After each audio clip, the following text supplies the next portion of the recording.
el ayer y hoy juntos.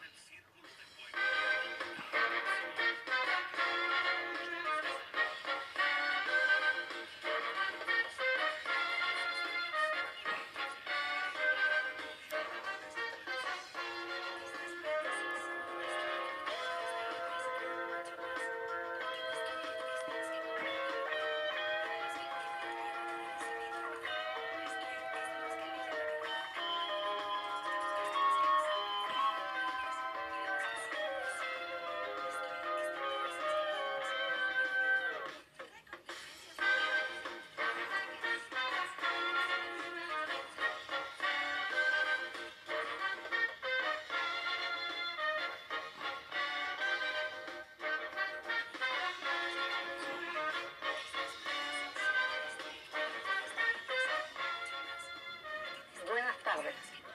Los recibimos con gran afecto y con mucha alegría en esta nueva etapa de Almorzando en el 13, que entró a su 15º año con ustedes. Gracias por acompañarnos. Y aprovechamos además de presentarles esta nueva escenografía que confiamos que lo hará sentirse más como en casa con nosotros y que corresponde a un diseño de Andrés Martínez. Incluso las pinturas que tenemos esta vez son también absolutamente novedosas, pertenecen a Carmen Correa, la pintora chilena que en estos momentos está haciendo una exposición de sus cuadros. El tema de hoy es realmente un tema de extrema actualidad. La preocupación del mundo de lo que está pasando en la Antártica. En 1985, hace apenas 4 años, se comprobó que sobre la Antártica se había producido un agujero en la capa de ozono que rodea a la Tierra por el lado de afuera de la atmósfera, que es la que controla los pasos del exceso de sol sobre la Tierra y la que permite la vida en el planeta. Ese mismo fenómeno, que es absolutamente nuevo, se descubrió también, aunque en menor grado, en el hemisferio norte, en el polo norte. ¿Qué cambios se están produciendo ya a raíz de esto y a raíz también de la contaminación? Por ejemplo, los cambios de clima en el mundo, estos inviernos violentos, esta sequía que se ha extendido por muchas partes del mundo, el recalentamiento de la Tierra, ha tenido también que ver, a lo mejor, con la pérdida de dirección de las casi 100 ballenas que hace apenas una semana equivocaron su camino y fueron a morir en las playas de Tierra del Fuego. No lo sabemos y vamos a conversar de esos temas, pero aparte del ozono, que es algo que debe conmovernos a todos y que ya está ocurriendo a nivel mundial, tenemos también la contaminación que se está produciendo en la Antártica. Es indudable que ha ido en aumento creciente, por ejemplo, el turismo llamado de aventura, que va hacia distintos puntos de la Antártica. Y debido a ese turismo y a otras actividades se han producido 2 graves accidentes en esas aguas. Uno fue el Bahía Valparaíso, el barco argentino, en enero, y en febrero el barco científico peruano Humboldt. Se habla además, no se habla, sino que está aprobado ya en principio dentro del Tratado Antártico, que se va a terminar por explotar los hidrocarburos y los minerales en el continente antártico en algún futuro aún no fijado. Toda esta posible y casi segura contaminación de la Antártica es la que hoy nos preocupa.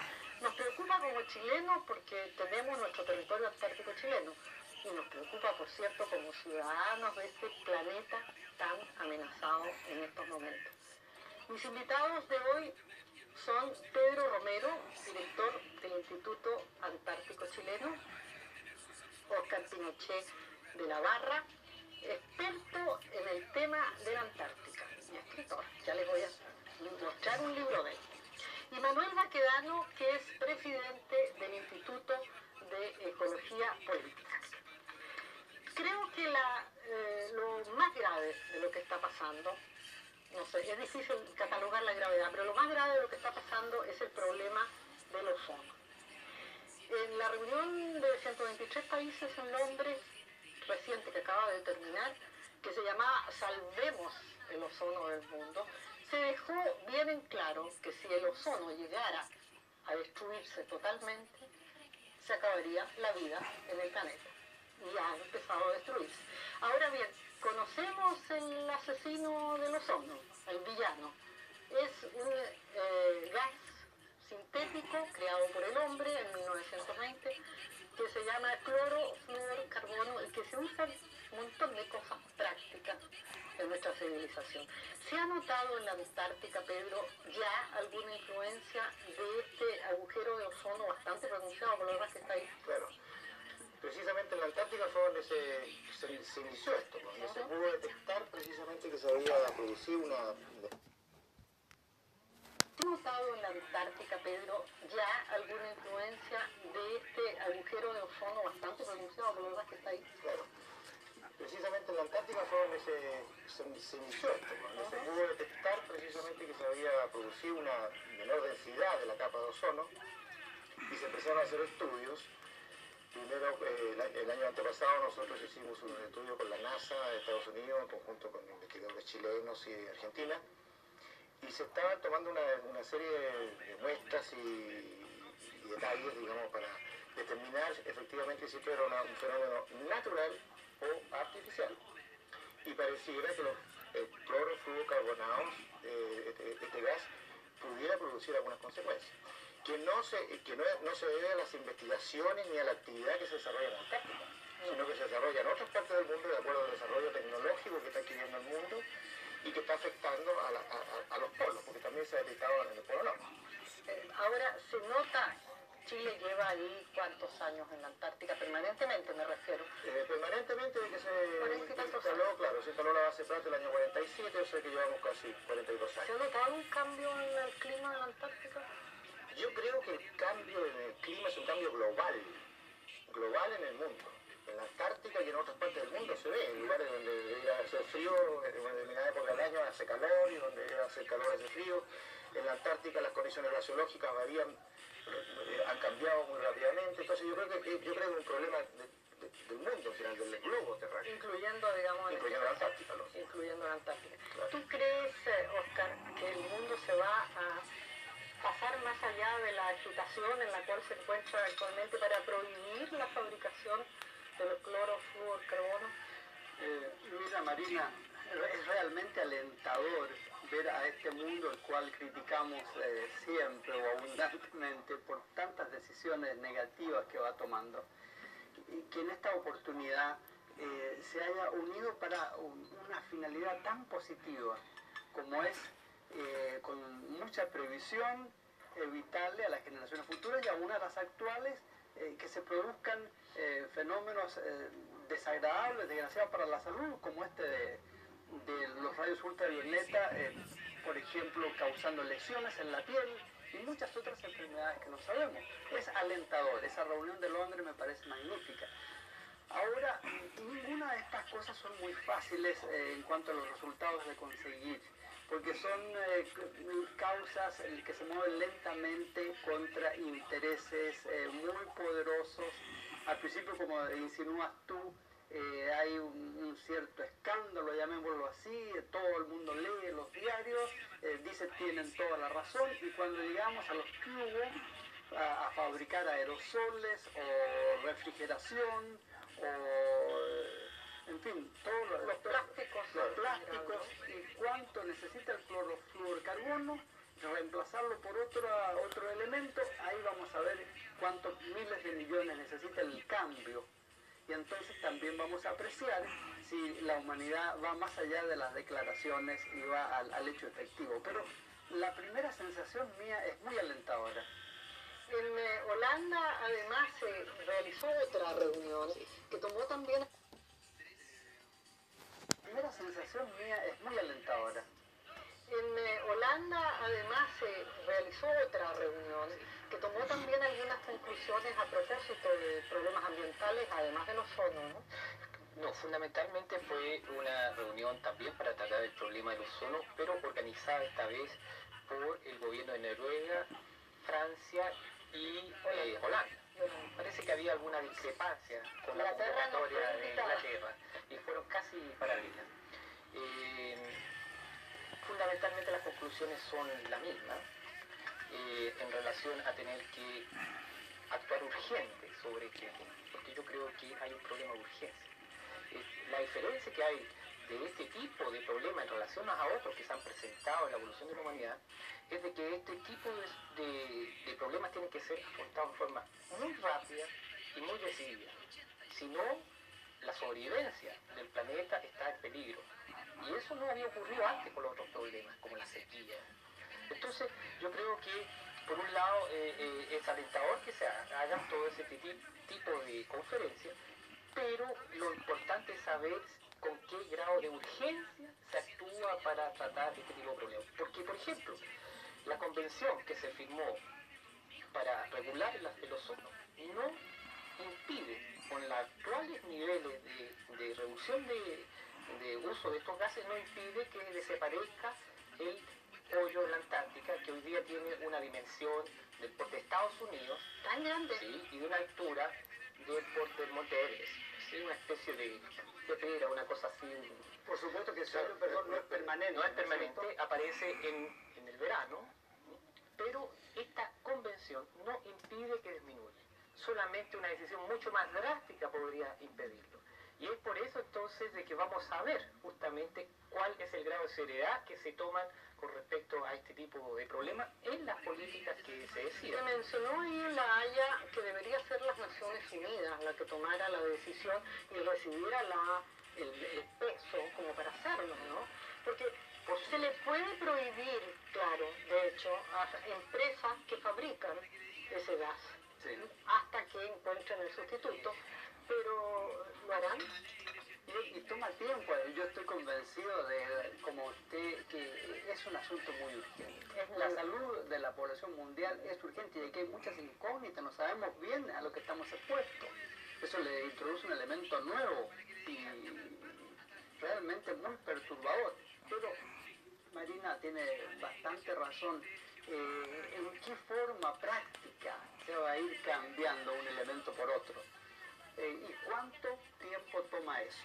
Lo esencial me parece a mí que es la política decidida del mundo entero para actuar. Ahora habría que encontrarse los caminos de que sea Y práctica que esa las cosa. personas Y las personas. tomen individualmente decisiones para no perjudicar este problema. Por ejemplo, una decisión importante es dejar de usar los strikes. Es una decisión que está al alcance nuestro. Comenzar a dejar de utilizar eso. Ahora que viene la campaña política, que no utilicen estos aparatos para estar Para rayando. rayar murallas. Ojalá que se ponga un Son de código gobierno. de convención entre los partidos políticos para que no utilicen este tipo de Doble conveniencia, entonces la ciudad no se ensucia. No, lo pinta con otra cosa. Tengo entendido que en Chile se ha disminuido el uso de ese tipo de sprays que dependen de este tipo de gas, que se ha podido hacer spray con otro gas distinto, ¿no? No existe ninguna disminución. Ah, pues en los supermercados se venden spray de todo tipo. De todo tipo, no existe ningún tipo de disminución. Más aún existe el peligro de que la Convención sobre el Ozono no elimina la exportación de este gas a países del tercer mundo. Por lo tanto, hay ciertas naciones industrializadas que lo piensan exportar, porque ellos dicen de que hay que disminuir en forma global una cierta cantidad. Pero el mundo es uno solo, si lo usamos acá o lo usan ellos allá, lo mismo. Por eso ahí está lo importante que es que la opinión pública reaccione. La posición que han tenido los países en desarrollo, el tercer mundo, como decía, no hay tercer mundo, hay uno solo, ¿no? Es un solo mundo. Dicen ellos, bueno, se farrearon el gasto de todo este tipo de gases en el progreso del hemisferio norte. El 95% de todo el gas que se va de Asia y destruye el ozono lo produce el hemisferio norte. La prohibición abarcaría a todo el mundo. Los países pobres que no producen este gas, sino que lo compran, tendrían necesariamente que ser las víctimas de esta reducción porque tenían que comprar más caro el sustituto. China, por ejemplo, acaba de anunciar que va a fabricar 25 millones de refrigeradores de aquí al año 2000, que para 1.100 millones de chinos no es nada, ¿no? Hay que correr refrigeradores, pero para el uso del gas es muy grande. Efectivamente, ¿cómo ves tú que se puede solucionar este problema? ¿Cómo los chicos podemos defendernos también frente a esta situación? Sí, mira, lo que pasa es que lo que tú le quieres llamar tercer mundo, los chicos con hambre del mundo, los que tienen menos posibilidad de desarrollo, lamentablemente con un foso que cada día se ensancha más, tienen tantos problemas. Yo creo que si tú llevas este problema, y eso por eso es difícil que entienda toda la gente del tercer mundo, que a veces no está en situación incluso de comprender de qué se trata. Si tú llevas este problema, para ellos va a ser más importante el problema de que se están muriendo de hambre en algunos lugares, o de que no tienen habitación, no tienen educación, ni tienen salubridad. Claro, lo otro es como... Lo otro es como una cosa que inventaron los ricos y que se las arreglen ellos. Para decirte de que todo esto, a pesar de nuestra buena voluntad, nuestra inquietud tan grande, no va a ser tan rápido. Pero lo esencial es que estamos partiendo. Eso a mí, de nuevo reitero, a mí me llena de agrado. Y volvamos a los otros problemas de la Antártica. Yo quiero mostrar además aquí una obra, lo puedo mostrar, de Óscar Pinochet, que acaba de salir un libro sobre la Antártica, así que está absolutamente al día en este tema que estamos conversando. Bueno, hay una tercera parte, un tercer capítulo en que yo me pongo en 100 años más. En 100 años más. ¿Cómo ves tú la Antártica? ¿Y de qué color es? La Antártica no es plomiza, sino que sigue siendo blanca. No está tan contaminada como podríamos pensar ahora en 1989. En el año 2089, el hombre va a haber manifestado prácticamente de que es más sabio de lo que nosotros mismos creemos. Y que ha reaccionado contra los excesos, entonces el cloro, flúor, carbono, y que ha arreglado los asuntos de la contaminación eventual por petróleo que se derrame, y que ha reglamentado en forma tan inteligente la vida en ese continente absolutamente incontaminado, que vamos a estar en 100 años más mucho mejor de lo que estamos ahora. Pasamos un parque. Vamos a invitarlo dentro de 100 años. Para ver si es cierto. Vamos a los otros temas de contaminación, Pedro. Por ejemplo, uno piensa, y aquí tenemos al especialista ecologista, frente al turismo que se está haciendo en la Antártica. El turismo ha aumentado considerablemente. Un informe de una investigación que hizo recién nomás el Instituto Antártico dijo que se había cruzado con 27 barcos. Sí, entre científicos y turísticos. Y turísticos y yates. Bueno, la actividad turística en la Antártica es una actividad legítima que está permitida dentro de los miembros del tratado. Y han habido varias recomendaciones respecto a esta actividad. Ahora, yo creo que todavía habría que normarla un poco más, exigir algunos otros aspectos que son importantes. Los turistas que van a la Antártica normalmente es gente de bastante edad. Y digo bastante edad porque ir a la Antártica como turista no es barato. Así que hay una selección, digamos, en cuanto al costo del pasaje y generalmente la gente que tiene más dinero, que tiene más edad. Normalmente. Ahorro. Bueno, además es gente muy consciente. Se preocupa mucho del aspecto ecológico. Y van especialmente a estudiar y a ver las cosas que hay. Así que son muy cuidadosos. Ahora, se ha normado también el hecho de que los turistas tienen que ir acompañados de guías de turismo, que son expertos en disciplinas científicas y conocen también muy bien todas las normas del Tratado Antártico respecto al turismo. Así que ya hay una cierta garantía, una cierta seguridad. Por otro lado, para que no afecten a lugares importantes de investigación científica que se desarrollan en la Antártica, se han declarado sitios de especial interés científico donde los turistas no llegan. Áreas especialmente protegidas donde tampoco llegan los turistas. Y, sin embargo, también unos sitios de especial interés turístico donde efectivamente se les lleva a los turistas ahí para que vean las bellezas naturales de la Antártica. Así que se ha ido normando bastante esta actividad que es imposible no permitirla, ¿no es cierto? Lo que sí es necesario, a lo mejor, tomar mayores exigencias. Yo creo que la experiencia que nos ha dado los buques que acabamos de mencionar, que ha sucedido en el mes de enero. Claro. Porque además Chile, la Armada chilena parece que fueran bomberos, digamos, bomberos en la Antártica. Bueno, la vez que Chile es el país más Claro, cercano. por un lado, pero la Armada de Chile tiene una presencia en la Antártica del siglo pasado y tiene una tradición antártica bastante... No ha tenido. No ha tenido ningún accidente, hasta todo lo contrario. Desde 1916, en que el piloto Pardo, el piloto Luis Pardo Villalón, para que no nos confundamos con el buque ahora, a bordo de las campañas Yancho, fue a rescatar a los sobrevivientes de Shackleton y de Endurance, que estaba aprisionado por el hielo. Y esa fue una hazaña que vale la pena, digamos, hacerla presente, porque en la época, en 1916, no existía ni el radar, ni el ecosonda, ni el giro compás, navegando en una época de invierno, en agosto, con muy poca luz, y llegaron allá. Y así sucesivamente se han ido haciendo una serie de salvatajes. Sí, hasta ahora. Incluso, claro, Hay un historial el piloto, completo, el salvataje chileno. el piloto Pardo, por ejemplo, con su helicóptero, si no hubiera estado presente ahí en la erupción de la vía de excepción, se habrían muerto los ingleses, los chilenos y los argentinos que estaban allí. Y en realidad fue una operación bastante heroica porque en medio de la erupción los helicópteros llegaron. Así que, Pero oye, me parece muy bien lo que tú dices sobre el turista si contamina o no, es lo que tú preguntabas, ¿no es cierto? Y me parece que realmente el turista contamina poco en la Antártica, porque está muy cuidado, muy vigilado. Pero hay otros hombres que contaminan más en la Antártica, son los que viven en la Antártica, son los que están en las bases.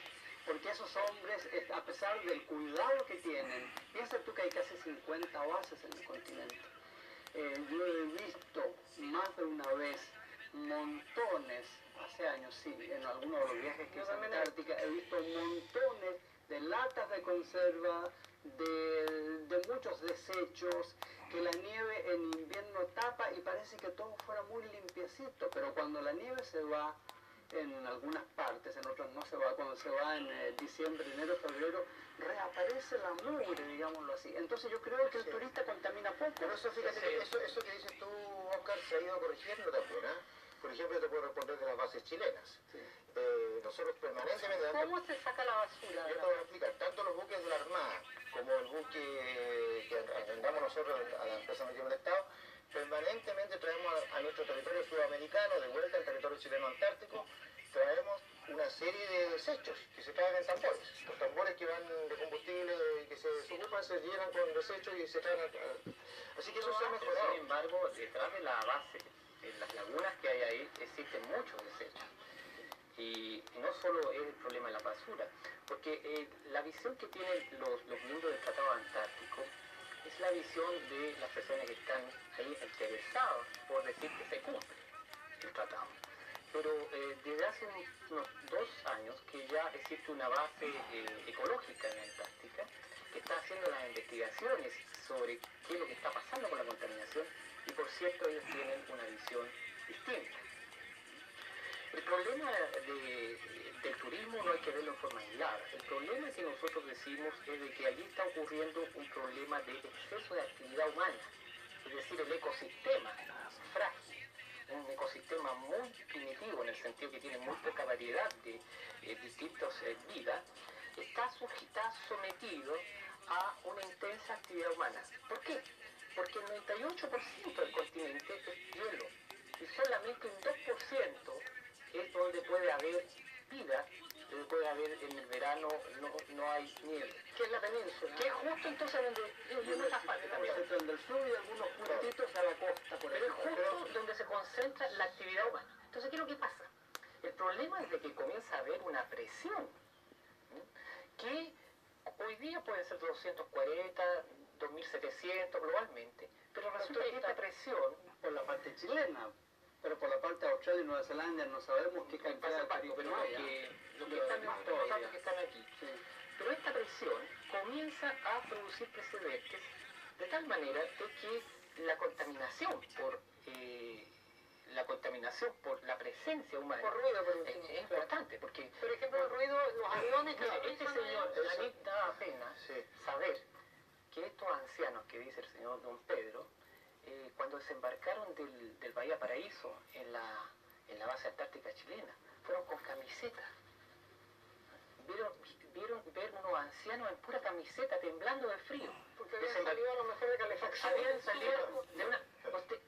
no se Bueno, puede decir de que estaba todo tan regulado y todo Sí, está tan yo te preparado. digo para con hacer. respecto a la presencia del hombre en la Antártica, ¿no es cierto? La Antártica es un continente.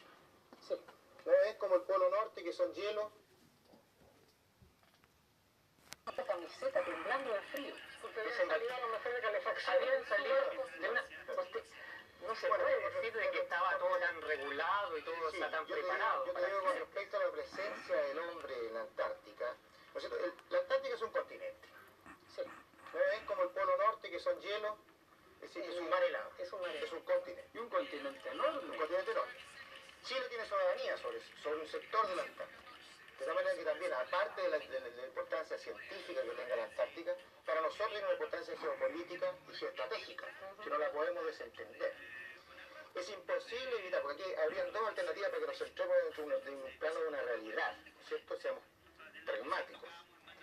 Una cosa sería declarar a la Antártica un parque ecológico, que no puede ingresar absolutamente nadie a la Antártica, y se protege la fauna, la flora y todas las riquezas, todos los recursos que allí existen, como una despensa que estuviese reservada para cuando en otros lugares del mundo faltara y pudiéramos hacer uso de él. Esa sería una posibilidad interesante de analizar. Y la otra posibilidad es que se regule, porque es lógico. Si hay una presencia del hombre en la Antártica de muchos años para atrás, el primero que la avistó fue el almirante Gabriel de Castilla el año 1603. Y de ahí vienen todas las exploraciones, ¿no es cierto?, de los navegantes, el conocimiento de la Antártica a comienzos del siglo pasado, hasta nuestros días. Y esto se va a ir incrementando naturalmente. Entonces lo que nosotros tenemos que hacer es normal, porque es un continente que es parte del mundo. Claro. Yo te Pero tengo una aquí hay solución. una... No lo podemos cerrar. Pero aquí hay Yo te tengo la solución. Aquí hay una cosa, Espera, un momento. con respecto a normal la cosa turística. El continente, como el planeta, vive una situación de emergencia ambiental. No fueron 2 accidentes, sino 3 los que ocurrieron en el mundo. Porque también hubo un rompehielo. No la endurance, fue un abollón. No fue una olla. Sí, fue una olla. Aquí yo tengo Un abollón con un iceberg. 2 compartimentos que fueron rotos. Pero Pero, no- como era doble, Claro, no tuvo ninguna... fue a repararse. No, claro, no Pero tuvo ningún problema. no, si hubiera sido un choque con de estos dos, cualquiera de estos dos Claro, barcos, porque se habría la hundido. prueba y todos los buques son reforzados a prueba. Tienen doble casco, tienen un compartimentaje que son vacíos. En todo caso, Bueno, pero hubo un accidente y va a haber otros. y va a haber muchos más. Y había un grupo de turistas ahí en ese, como lo dicen acá los mismos ingleses en la prensa. Entonces, ¿qué es lo que pasa? El problema está que en estos momentos hay una situación de emergencia ambiental. ¿Y qué decimos los ecologistas? Nosotros decimos, mientras no se sepa qué es lo que está ocurriendo, prescindamos de las actividades que son posibles por hoy día dejar de lado, para que los científicos se concentren en saber cuánta gente puede llegar a la Antártica, qué tipo de medidas se pueden tomar, no solo echar la basura en un saco, qué tipo de efecto puede producir la presencia humana, es decir, investigar. Y una vez que se tengan esos resultados, ahí podemos entrar a ver regular. Pero no puede ser al revés. Aquí hay un accidente, entonces voy a normar. No puede es ser. eso, no. Tiene Si hay que un ser una accidente, hay que normar en forma más estricta de lo que hay. Pero nosotros, en los miembros del Tratado Antártico, permanentemente en la agenda de las reuniones tienen 2 temas permanentes. Turismo y expediciones no gubernamentales, impacto del hombre en el medio ambiente antártico. Entonces, se va corrigiendo cada vez una serie de aspectos. ¿Cuántas investigaciones tiene el Instituto sobre el impacto del medio hombre aquí en Chile? Hay proyectos de contaminación y de medio ambiente. Pero el resultado, ¿cuánto hay en este momento? Entre todos, no No podemos hay dedicar- ninguna. Sí, sí hay. Lo que pasa es que no podemos dedicarnos nada más que a eso. Pues. Nosotros aplicamos en 3 áreas importantes. Ciencias de la Tierra, ciencias biológicas y ciencias atmosféricas. Y dentro de eso hay proyectos, digamos, que van a estudiar el impacto del medio ambiente. Pero yo les tengo la solución. No, son trabajos, son estudios. Oscar tiene la Yo solución. les tengo la solución. Los dos veo que tienen una posición y otra ligeramente diferente. Claro. Ninguno de ustedes se opone a que lleguen turistas a la Antártica. Habría que suspender, dices tú, no se podría. Yo creo que en realidad el turismo a la Antártica siempre será turismo selectivo, Claro. como a la isla de Pascua. No vamos nunca a tener turismo de masas a la Antártica, jamás. Porque sencillamente el ecosistema es tan frágil. extender, dices tú, no se podría. Yo creo que en realidad el turismo a la Antártica siempre será turismo selectivo, como a la isla de Pascua. No vamos nunca a tener turismo de masas a la Antártica, jamás. Porque sencillamente el ecosistema es tan frágil, tiene toda la razón, que ahí sí correríamos un riesgo tremendo. Pero que vayan 2.700 personas al año no es atiborrar la Antártica de gente. Yo creo que esas 2.700 pueden llegar incluso a 5.000 personas. Puede aumentar, pero hay que tomar desde ahora ciertas medidas. Que lo digan los científicos, ¿cuánto pueden llegar? ¿Cuáles son las medidas que hay que tomar? Que no lo desde digamos ahora? nosotros. El peligro, le insisto, no está en la gente que visita la Antártica. Bien cuida, el peligro está, y ya lo estamos viendo, que no cualquier barco debe llegar a la Antártica y no cualquiera debe manejar un barco que llegue a la Antártica. Yo creo que ahí yo mismo he estado en las reuniones antárticas desde el tratado mismo, la discusión en Washington en 1959. Yo formé parte de la delegación chilena y pensamos muchas cosas, pero no pensamos este accidente. Pensamos que la gente no ensucie. Y ahora yo me doy cuenta que hay que pensar en que los barcos de transporte no choquen con rocas que no están bien marcadas o que no sean barcos apropiados. O sea, turismo selectivo y mucho mayor control de los barcos que llegan. Y a propósito de lo que dice Oscar, No, perdón, vamos a... Sí, con descanso, meditamos. pero retomo la palabra para que no se me vaya a ir la idea de lo que dice. Del afeo, vamos a hacer una pequeña pausa.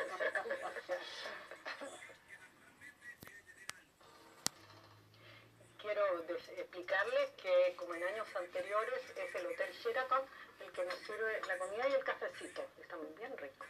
Yo te voy a pasar, Pedro, la palabra porque te interrumpí ahí en la mitad. Yo quería decir a propósito de lo que decía Oscar, que había participado como delegado cuando se firmó el Tratado Antártico. Bien interesante lo que dijiste. Respecto no se había hablado de accidente, ni de turismo, en fin. Yo creo que ni siquiera se habló de los recursos, que es muy importante. Porque yo creo que los diplomáticos de esa época tuvieron que hacer todo su centro de gravedad en el equilibrio político entre los países que tenían soberanía y los que no tenían soberanía. Y que están justamente bien reglamentados, bien resguardada la soberanía de los países que la tenemos en el artículo 4. De tal manera que si además se hubiesen incluido los recursos, por ejemplo, yo creo que el tratado no se habría firmado. Exactamente. Y después viene entonces el problema con la crisis energética, en que ahí se comienzan a preocupar de los recursos de la Antártica. Y por eso que se dio primero y se normó en la Convención de la Protección de los Recursos Vivos, una explotación racional para evitar la extinción de las especies, porque se vio que los recursos vivos tienen menos implicaciones políticas que los recursos minerales. Porque los recursos vivos están, bueno, con las aves, o en los mares, el krill, en fin, todos los recursos que existen. Las focas, Hay un acuerdo especial para exacto. En cambio, los recursos minerales, que luego vamos a entrar a eso, ¿no es cierto?, están en el territorio y en las plataformas continentales, donde habemos países que tenemos soberanía. Entonces había que normar muy bien eso. Entonces, de ahí entonces que una vez que se firmó la Convención de los Recursos Vivos el año 1980, al año siguiente la recomendación 11.1, la décima reunión consultiva en Buenos Aires, se fijaron los parámetros, cómo se iba a realizar esta convención que permitiría a futuro la explotación de los minerales. Se trabajó 7 u 8 años en ella y se vino a aprobar el año pasado. El año pasado, hace la...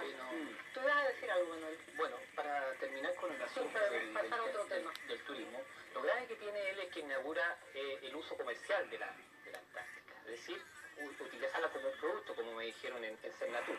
El turismo es un producto y tenemos que desarrollar. Y el problema está que la presión que va a ir sometiéndose la Antártica a este tipo de productos va a permitir justamente el paso a las actividades, otras actividades comerciales como la mía. Y por eso nosotros hemos iniciado el boicot a los vuelos turísticos, porque creemos de que es para parar a tiempo, ¿no?, a tiempo un problema. En el instituto nosotros nos dijeron que se estaba preparando un proyecto para hacer un campeonato internacional de esquí. ¿Usted tiene algún conocimiento de eso? Sobre esquí no tengo ningún antecedente por el momento. Pero respecto a la preocupación... Y eso ya comienza a ser grave. Empiezan a hacerse una serie de actividades que se va perdiendo el control sobre ellas. Yo diría que respecto a la preocupación de la explotación de los minerales, que usted lo acaba de citar, ¿no es cierto? Yo creo que se ha exagerado un poco la nota por lo siguiente. En primer lugar, yo no veo sinceramente una explotación de minerales en la Antártica antes del año 2000. Eso está claro por razones, digamos, de costo, eficiencia, economía, ¿Y etc. por qué hay en otras partes? Me imagino. Además hay reservas y el precio del petróleo se aminoró, etc. Bueno, usted comprende que ir a explotar minerales en la Antártica, donde hay una capa que tiene una altura media de 2000 metros, es prácticamente imposible con la tecnología actual. Ir a explotar el recurso de hidrocarburos o petróleo en las plataformas continentales, el mar de Weddell, el mar de Rosa, Amundsen, Bellinghausen, etcétera, donde no se puede poner una torre, ¿no es cierto? Porque si ponemos una torre, como se hace en el Mar del Norte o en el Estrecho de Magallanes, vienen los témpanos, los icebergs, los rayas, etcétera, y se lo llevan. Bueno, así que en eso vamos a estar muy tranquilos. Ahora lo que había que hacer, había que normar, tener una convención, en este momento hay una moratoria, hasta que no sea ratificada, como dice la convención, por 16 países que la ratifiquen, pero ahí hay muchos, tiene que primero firmarse la convención, después tiene que aprobarse, ratificarse, etcétera. Chile la va a aprobar, ¿no? Chile no lo ha firmado todavía.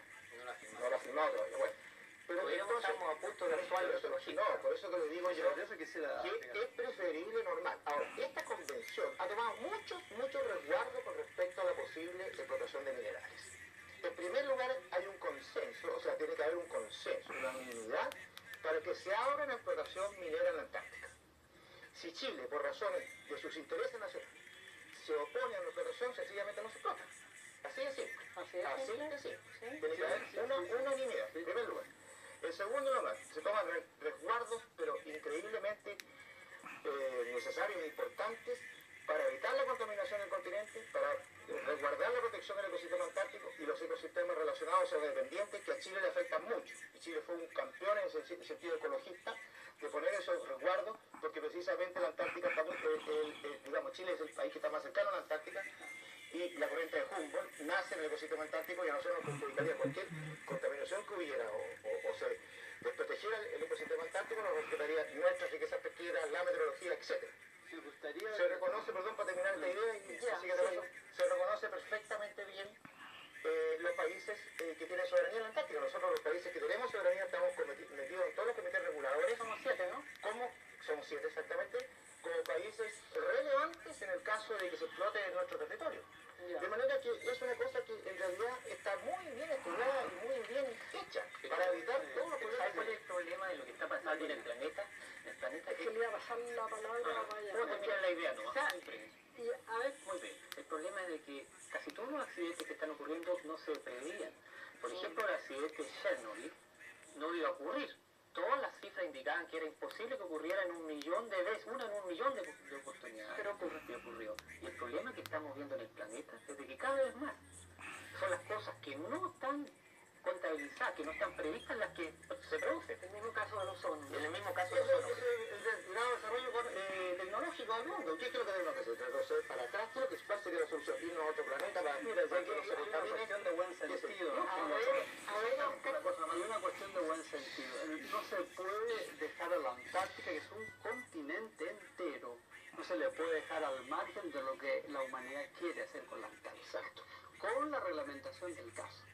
Es bueno la humanidad entera. Es bueno que los chilenos sepan cómo empezó todo esto en 30 segundos. Hasta el año 1972 no se hablaba en las reuniones antárticas de aprovechamiento económico. Ese año se inscribió por primera vez el aprovechamiento económico y petrolero en la Antártica. Lo sé porque yo estuve en la reunión en Nueva Zelanda. Yo tenía instrucciones del ministro de Relaciones de la época, una persona muy inteligente, muy tranquila, Clodomiro Almeida, de oponerme a que la Antártica se aprovechara económicamente, solo quedara como un sitio científico de importancia mundial. Sin embargo, Chile estuvo solo en esa pelea y subsidiariamente yo podía proponer una moratoria de 10 años. Propuse la moratoria de 10 años y se ganó la batalla porque amenacé con el veto. Como dices tú, hay que hacer todo por unanimidad. Amenacé con el veto. Y entonces, aunque a Chile nunca le ha gustado mucho esto del aprovechamiento económico, se da a la razón de que la humanidad manda en la Antártica. Y entonces hay que reglamentar en tal forma que no contamine ni moleste a nadie. Esos son los 30 segundos. Orlando Figueroa quiere saber, dice, ¿el territorio antártico es chileno? Bueno, en una parte, ¿no? Ya. Si la respuesta es afirmativa, ¿por qué el gobierno chileno no tiene control de quién transita por ese territorio? En primer lugar, porque es un sector que va del 53 al 90 oeste de Greenwich, de la torta, y la tajada es chilena. Enseguida, porque el artículo 4 del Tratado Antártica congela esos derechos, congela la parte que se llama conflictiva de esos derechos. Nadie puede ni mejorarlo ni desmejorarlo. Los derechos están congelados, están en una caja de fondo de hielo. Mientras dure el Tratado Antártico, y el Tratado Antártico no tiene fecha de término. Eso, en los 30 años se puede puede revisar, continuar. No termina. No termina. Solamente se puede revisar por mayoría, porque en este momento también se puede revisar, pero por unanimidad. Ahora, el problema es saber cómo conciliar esta pretensión que tiene Chile sobre la Antártica, es decir, territorio chileno, y el concepto de que también es un patrimonio común de la humanidad. Algo que se decía anteriormente. Es compatibilizar ambas cosas, porque el ecosistema antártico es uno solo, no saca nada Chile o los 7 países que están allí en tomar ciertas medidas si no tienen un consenso global de todos los países del mundo que deciden sobre lo que usted habla de 7 países, seguramente se refiere a 7 bases en la isla Reijolta. Ahí ha habido, en mi concepto, no sé si Pedro quizás no está de acuerdo, ha habido un exceso de ayuda en los últimos años, ayuda chilena para que demasiados países lleguen a instalarse a una isla tan pequeña, ¿no? a una isla tan pequeña que ya está sobrecargada. Yo quisiera referirme una palabrita nomás a un concepto que no me Es que la palabrita, bueno, que solo acá. tenemos que pasar a los otros. No es pretensión del gobierno de Chile o del país, no es pretensión de Chile tener soberanía, es un territorio soberano de Chile. Aclaremos una idea, que nadie le reconoce salvo a Argentina en mínima parte. Pero de todas maneras nosotros estamos dentro del tratado, entonces eso hablar de patrimonio común de la humanidad, ¿sí? No estoy en Creo que no le conviene a Chile. No, en absoluto. Es decir, es una posición completamente contraria a la norma. Es un territorio nacional, la continuación de nuestro territorio sudamericano, y nosotros nos mantenemos, como decía Oscar, te lo voy a relatar un poquito.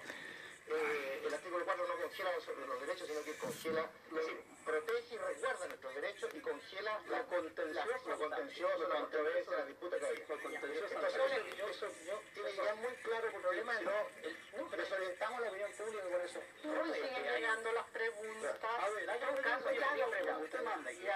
Yo mando. ¿Qué puede, Marilu Krebs pregunta, qué puede hacer una persona común y corriente por la salud del planeta? ¿Con quién contactarse? ¿Existen detergentes realmente biodegradables? 2 preguntas porque es importante eso último. ¿Qué puede hacer el ciudadano corriente? Pregunta ella, se lo pregunta a Manuel. Sí. ¿Aproximarse a quién? ¿Cómo En hacerlo? relación con el problema nosotros siempre vamos a decir, aproxímense a las organizaciones ecologistas, que en Chile hay muchas que defienden la flora y la fauna, otros que toman a nivel del medio ambiente y el desarrollo, comités en distintas partes de Chile hay muchos.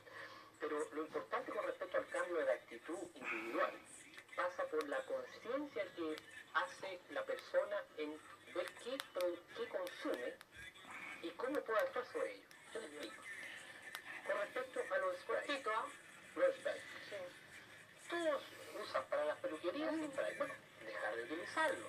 Empezar a producir. A la señora no las vas a convencer tan fácil. Porque si hay una espuma, a lo mejor la espuma también es del mismo... Ahí entonces tienen ese tipo, cambio de actitudes con respecto a este tipo de cosas. Biodegradable, por supuesto. Hay que tener mucho cuidado. Hay una trampita. Ahora le están colocando a todo biodegradable, pero no dicen por cuánto tiempo. Y puede ser por 2000 años biodegradable. Se juntan unas espumas en el mar, Entonces yo creo que hay un problema de actitud muy importante que se puede asumir en los pequeños actos. Segundo, yo creo que los niños, las generaciones que vienen son ecologistas. Y yo estoy muy optimista en eso. Por lo tanto, reforzar fuertemente esas tendencias que tienen los niños a desarrollar actividades ecológicas. Lucía Barros también tenía la misma consulta, dice, la prensa ha difundido en buena forma el problema de la capa de ozono, pero al parecer la opinión pública no lo ha captado. No ha tomado suficiente conciencia. ¿En qué forma podemos nosotros prestar nuestra colaboración? Claro, Ignacio Infante también es un problema tan enorme que es más serio, dice, que el problema del SIDA. ¿Qué podríamos hacer? Podríamos llamar. Acá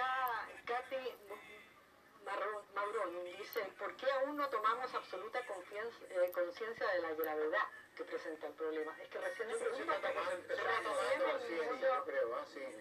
Se está tomando conciencia. Está tomando conciencia, pero... Una pregunta a la mesa. ¿Quién controla la entrada de turistas a la Antártida para tratar de evitar la contaminación? No hay un control especial. No, un control especial. digamos, Cada país trata de hacer lo mejor que puede. No hay control sobre no, lo que pasa es que No hay control supranacional. No hay control. claro, que los buques que vienen con turistas pertenecen, la mayoría de los buques pertenecen a los miembros del Tratado Antártico. Entonces, se norman, ¿no es cierto? No, y están conscientes que, como decía yo, nombrar guía de turistas, llevarlos a sitios especialmente de interés turístico, además la gente en las bases los conduce, solamente para que no interfiera entonces la labor. Se necesita un control de barcos. Y aquí, pero Claro, de la capacidad de Capacidad de barcos. Claro, Y que se haga responsable el país que lleve el barco, se haga responsable de la contaminación. Exactamente, eso es lo que estábamos diciendo, que íbamos a normar, seguro que Chile va a proponer en París, ahora en la reunión de este año, que precisamente nos sirva un poco la Convención de Recursos Minerales, en que ahí al principio, cuando recién se estaba negociando este régimen, se decía que el que tenía que responder frente a un daño ecológico o una contaminación era el operador, cosa que era muy difícil porque mañana pasaba una compañía o una empresa vaya y quiebra y no puede responder. Entonces, Chile fue el que más exigió que no solamente, digamos, que tenía que responsabilizarse el Estado patrocinante del operador. Bueno, ahora ya estamos viendo la necesidad de... Entonces, en el turismo va a ser igual. Si viene un buque, digamos, de una bandera cualquiera, el Estado, al pertenecer ese buque, tiene que ser Pero de hecho, en este momento, el único turismo que se está realizando sobre territorio antártico es el que está promoviendo Chile, el Cernatur con la Fuerza Aérea. Es decir, son los únicos turistas que pernoctan en territorio antártico. A este lado de Antártica. Sí, pero te estás preguntando sobre esto. Pero al otro lado Antártico No descienden. Descienden, pero no pernoctan. Eso lo consultamos nosotros con el Greenpeace y nos dijeron que no, que este era el incluso lugar. No te 24 horas o una noche en la autoridad. Una noche, son 4 días. Depende, digamos, a veces menos tiempo. ¿Qué medidas, pregunta Marcelo Moya, se han tomado o se tomarán en contra de la contaminación causada por el derrame de petróleo por los barcos extranjeros y de qué manera afecta la... Eso es lo que vamos a contestar. Ahora, adoptar medidas. se van a adoptar medidas. Mientras tanto, Chile está haciéndolo de buena manera. Nadie paga. limpiando. Nadie paga. Eso es lo que se va a normar un poco más. Es que me permite, es un problema nuevo, entonces como el sistema antártico es perfectible, tenemos que inventar algo nuevo también.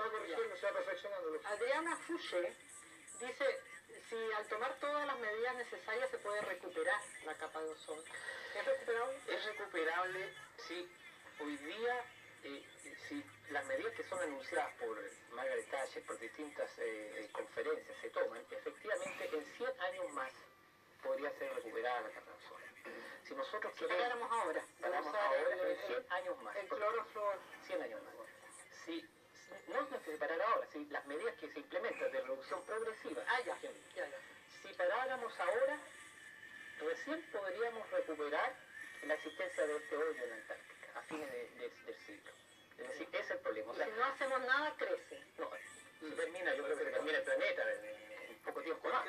Entonces, yo creo que el problema va a saber qué tipo de acción se va a tomar, porque resulta que nosotros estamos interesados que disminuya el hoyo de la Antártica, porque ya esto afecta a ciudades como Punta Arenas, como ciudades en las cuales se empieza a producir. Ya, aunque no sabemos bien, ¿no? ¿En qué forma? Claramente, porque por aquí hay varias preguntas que preguntan. Claro, se están haciendo mediciones y se están haciendo estudios para poder determinar con exactitud, ¿no es cierto? Claro, porque yo digo, el hoyo este no es redondo, tiene una forma de pera, y también no es fijo, sino que se va moviendo, y en una determinada parte del año.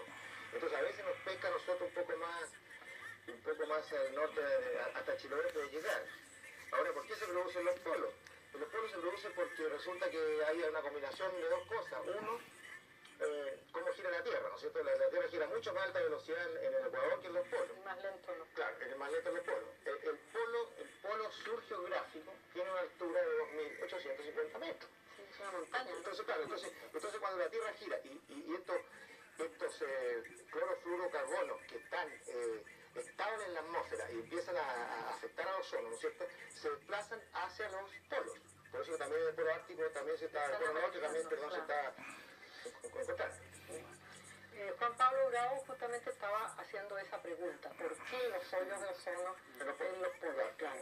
Aquí Alberto Fernández dice, teniendo Chile tantos títulos muy antiguos de soberanía sobre la Antártica, ¿por qué avala la instalación de bases de otros países dentro de su propio territorio? Eso está claro.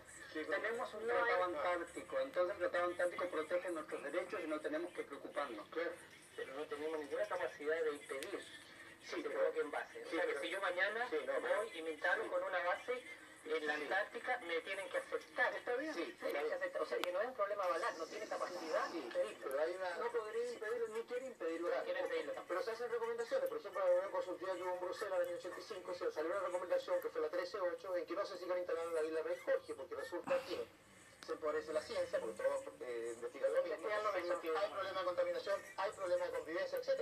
Y ya España ingresó el tratado el año pasado en septiembre, pero instaló una base a comienzos de la campaña anterior, a base con Carlos I, ya se instaló en Livingston. Y la isla Livingston es tan grande, un poco menos que Rey Jorge, y ya hay otros países seguramente van a seguir instalándose.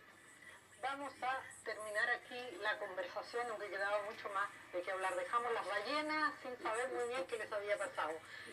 Les agradezco mucho la asistencia, creo que ha sido bien interesante el tema que hemos tratado y los invito para mañana a reír.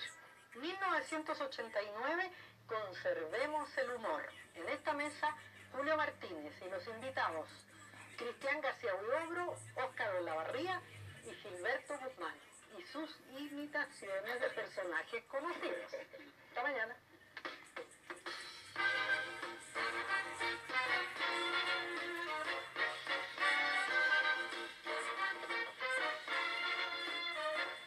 Enseguida presentaremos las noticias de Teletarde y luego les invitamos a ver Derecho de Amar.